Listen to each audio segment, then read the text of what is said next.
लग्नानंतर होईलच प्रेम मालिकेत येत्या 5 दिवसात मोठा धमाका होणार आहे. जीवा काव्याचा अफेअरचं सत्य अखेर सर्वांसमोर उघड होणार आहे. काही दिवसांपासून मालिकेत सर्वात मोठा खुलासा होणार, जीवा काव्याचं नातं सर्वांना समजणार असे प्रोमो प्रेक्षकांसमोर येत होते. यामुळे एपिसोडमध्ये नेमकं काय घडणार हे जाणून घेण्यासाठी प्रेक्षक आतुर झाले होते. अखेर जीवा काव्याचा अफेअर सगळ्यांसमोर उघड करण्यासाठी वसू आत्याने कोणता प्लॅन केलाय याचाही प्रोमो आता प्रेक्षकांसमोर आलेला आहे.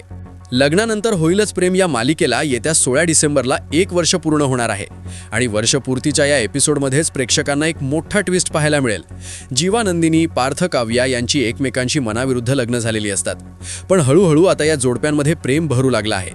जीवाला ऑफिसमध्ये यश मिळतं तर काव्या परीक्षेत उत्तीर्ण होते.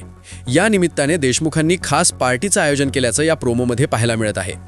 नंदिनी म्हणते, 1 वर्षापूर्वी आम्ही सगळे नकळत एकमेकांना भेटलो होतो. आजचा हा दिवस प्रेमाचा आणि विश्वासाचा आहे आणि त्याचसाठी हे खास सरप्राईज आहे.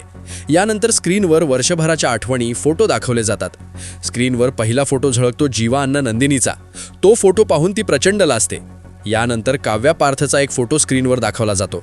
पण यानंतर जे काही घडतं ते पाहून सर्वांनाच खूप मोठा धक्का बसतो. पार्टीत सर्वांसमोर जीवा काव्याचा लग्नाआधीचा रोमॅन्टिक फोटो स्क्रीनवर झळकतो. दुसऱ्या एका फोटोत कॅफेमध्ये जीवा काव्याला घास भरवत असल्याचं पाहायला मिळत आहे. हे फोटो पाहून नंदिनी, पार्थ, मानिनी, विक्रम या सगळ्यांनाच खूप मोठा धक्का बसतो. तर आपलं अफेअर अशा पद्धतीने सर्वांसमोर उघड झाल्याने काव्या, जीवा देखील प्रचंड धक्क्यात असतात. दुसरीकडे वसू आत्या आणि रम्याला समोर सुरू असलेला धमाशा पाहून खूपच आनंद होतो, कारण जीवा अन्न काव्याचे जुने फोटो त्यांनीच मिळून शोधलेले असतात. दरम्यान हा विशेष भाग 16 डिसेंबरला संध्याकाळी 7 वाजता प्रसारित केला जाईल. नेटकऱ्यांनी या प्रोमोवर असंख्य कमेंट्स केले आहेत. आता सगळं उघड झाल्यावर ही मालिका पाहायला अजून मजा येणार.